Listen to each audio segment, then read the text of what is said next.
السلام علیکم ورحمۃ اللہ وبرکاتہ نحمده ونصلی علی رسوله الکریم اما بعد فاعوذ باللہ من الشیطان الرجیم بسم اللہ الرحمن الرحیم وما ارسلناک الا رحمتا للعالمین۔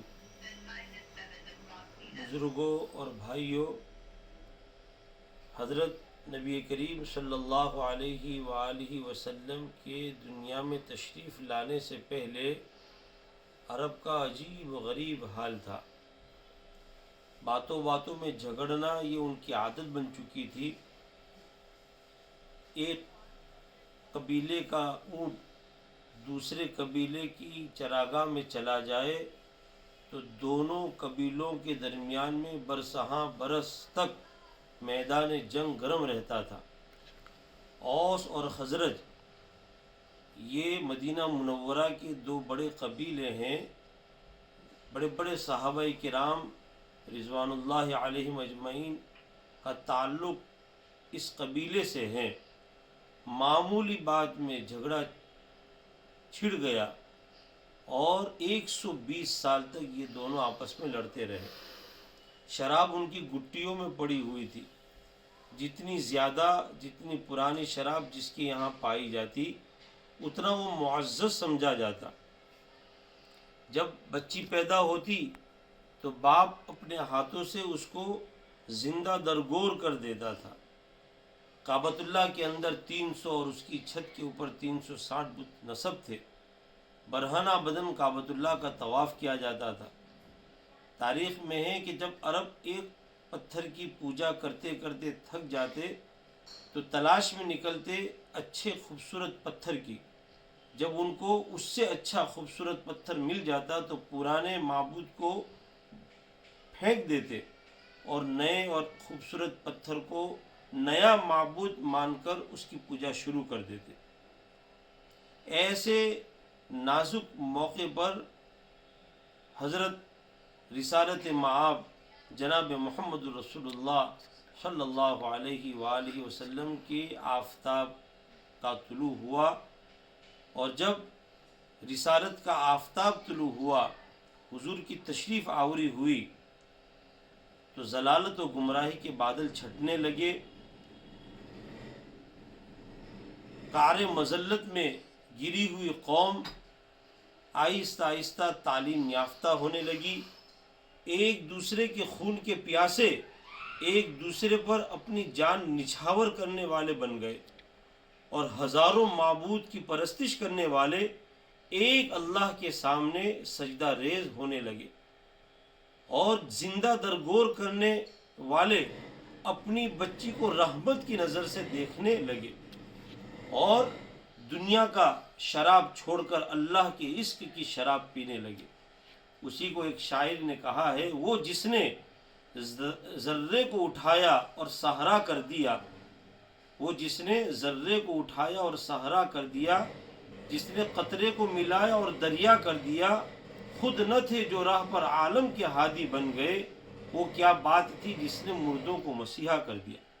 حقیقت یہ ہے کہ آج امت کو ضرورت ہے کہ امت اپنے نبی جناب محمد رسول اللہ صلی اللہ علیہ وآلہ وسلم کا قرب حاصل کرے، آپ سے محبت رکھے، آپ کا اتباع کرے، آپ کی سنتوں کو تلاش کر کے اپنی زندگی میں داخل کرے۔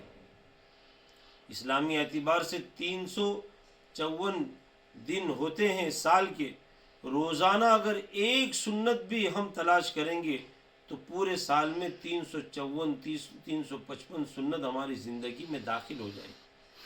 اور یاد رکھے کہ جتنا تذکرہ اس امت نے اپنے نبی کا کیا اتنا تذکرہ کسی امت نے اپنے نبی کا نہیں کیا، اور جتنی محبت اس امت نے اپنے نبی سے کی اتنی محبت کسی امت نے اپنے نبی سے نہیں کی، اور جتنا فیض اس امت کا نبی کا پھیلا اتنا فیض کسی نبی کا نہیں پھیلا۔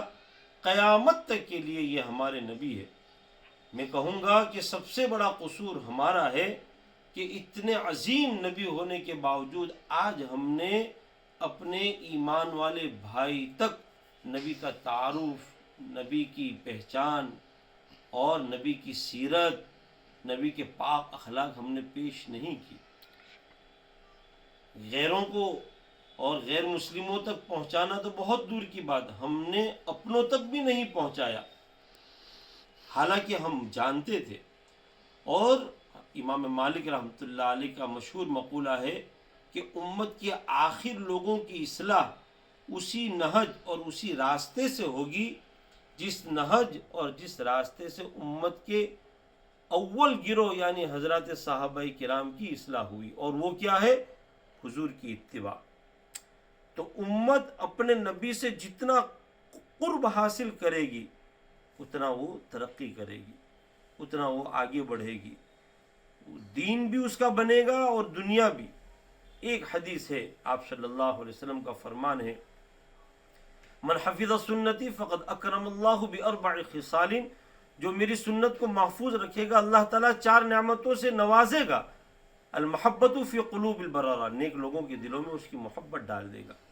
والہیبت فی قلوب الفجرہ، اور برے لوگوں کے دلوں میں اس کی دہشت، رعب ڈال دے گا۔ والسعۃ فی الرزق، اور رزق میں اللہ کوشادگی عطا کرے گا۔ ہمیں ضرورت نہیں ہے ادھر ادھر مارے پھرنے کی، ہمیں ضرورت ہے اتباع سنت کی، اسی کے اندر رزق کی کوشادگی پائی جاتی۔ والسعۃ فی الرزق، والسعۃ فی الرزق والثقۃ فی الدین، اور دین کے اندر اللہ تعالی ہمیں مضبوط کرے گا۔ آج ہم نے اسلام کا تعارف نہیں کروایا، قرآن کا تعارف نہیں کروایا، حدیث کا تعارف نہیں کروایا، ہمارے نبی صلی اللہ علیہ وآلہ وسلم کی سیرت کے ذریعے آپ کا تعارف ہم نے امت کے سامنے نہیں رکھا، جس کا نتیجہ ہے کہ آج ایرے گیرے نتھو کھیرے اللہ کے رسول صلی اللہ علیہ وسلم کی مبارک ذات پر کیچڑ اچھال رہے ہیں، آپ کی شان میں بے ادبی کر رہے ہیں۔ اس سے ہمارے نبی کی شان میں ایک ذرہ برابر بھی کمی آنے والی نہیں ہے۔ وہ چاند کی طرف جو تھوکتا ہے وہ تھوک اسی کی طرف گرتا ہے، لیکن کم از کم اس کو جب اللہ ہدایت دے اور اس کو پتہ چلے تو وہ افسوس کرے کہ ہائے افسوس کہ ہمیں حضور کی سیرت سے کسی نے واقف نہیں کرا۔ لہذا یہ ربیع الاول کا ایک پیغام ہے کہ ہم روزانہ کم از کم ایک آدمی کو نبی کی ایک سنت بتلا دے، کہیں ایسا نہ ہو کہ ہم اس میں غفلت میں پڑے اور کل قیامت کے روز ہماری پکڑ ہو جائے۔ اللہ تعالی ہمیں عمل کی توفیق دے اور پکڑ سے اللہ ہماری حفاظت فرمائے۔